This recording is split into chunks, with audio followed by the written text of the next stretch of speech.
Stranglehold is a game on the next-gen platforms that really tries to recreate the cinematic style and excitement of John Woo's Hong Kong action-adventure. We tie in the interactions and the smooth-flowing, dual-handed gunplay that you see in all the John Woo movies, the massive destructibility that adds to the atmosphere, the cinematic style and flair that John Woo adds to the experience. Woo's movies are perfect material for a game. All the cinematic gunplay that goes on, all the interactions with the world, and the dual-handed gunplay, the flowing across tables and rolling across tables, running up banisters, all this stuff leads to great video game action. I've been trying to develop a sequel for Hard-Boiled, but I didn't know how. I didn't know how to make it better, you know. But I was so lucky to working with Midway. You know, they came up with such a great idea. John Woo's been very involved in establishing what our storyline was going to be. He's been very involved with like the character development, the script. He's been involved in making sure we match his cinematic vision. He'll give us comments back on not only the cinematics and how we tell the story, but also on some of the big special moves that happen in the game. Inspector Tequila is the same character as Tequila in the original Hard-Boiled film. He's the tough cop, you know, just like Dirty Harry, you know. So, and he's the man who's fighting for justice, you know, and the man with a good heart and always like helping people. He's a hard-boiled cop who is not afraid to go over the line to do the right thing. It's always nice to work with Chow-Yun Fat. He's such a great man. You know, I truly admire him. Having Chow-Yun Fat in the game really gives it an authentic feel because he is the original Tequila who starred in Hard-Boiled. Chow-Yun Fat obviously gave us his likeness to use in the game, but he'll also be involved in doing voiceover. We also went out and scanned him in China and got a full body scan so that we could replicate him exactly in the game. The game is set in Hong Kong and in Chicago. Within the story, Tequila actually ends up coming to Chicago. Damon Zakharof's penthouse is in downtown Chicago at the top of a high-rise. It's a very opulent place. This is where he brings clients and shows off his power and his wealth. There's multiple levels to it and areas in it, and even goes out onto the terrace.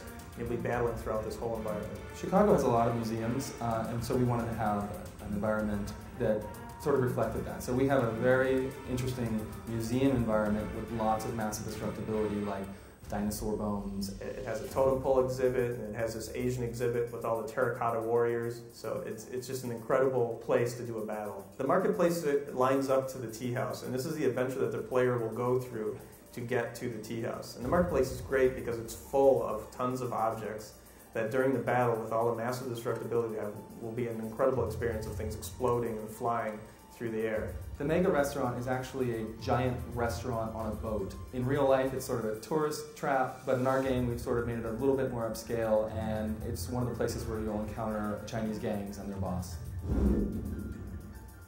Tequila Time is our slow-mo action in the game. Originally in the John Woo movies, he would use these slow motion sequences to really show off the dual gunplay of Chow-Yun Fat. You know, every slow motion has a different meaning to me. You know, of course, but most of the times it's when make the actions look more beautiful, look more elegant. We've seen this in games before, but John Woo's the originator of this, and we're going to stay true to this. This is a key part of the gameplay.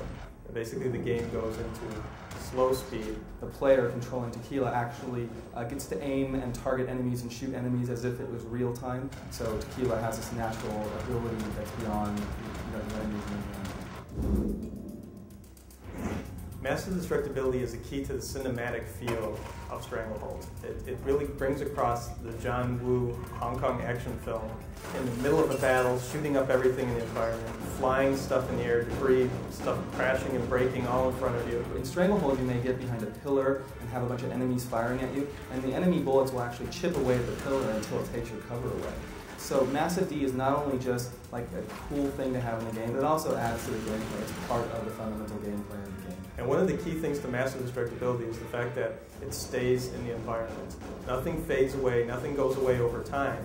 So after a big battle happens and you look around the room, you can see it completely trashed and exactly how you trashed it in the battle. So it's a little bit different on everybody's experience. Every time you play that area, every time that you play the game over again and destroy that area, everything is destroyed in a different way. It's really up to the player. You know, the player really causes, what's destroyed and what isn't.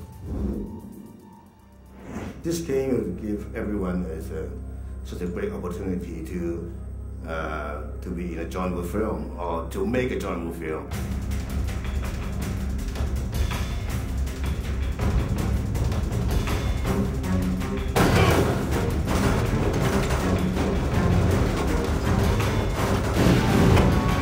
Get ready. John will present Stranglehold coming soon.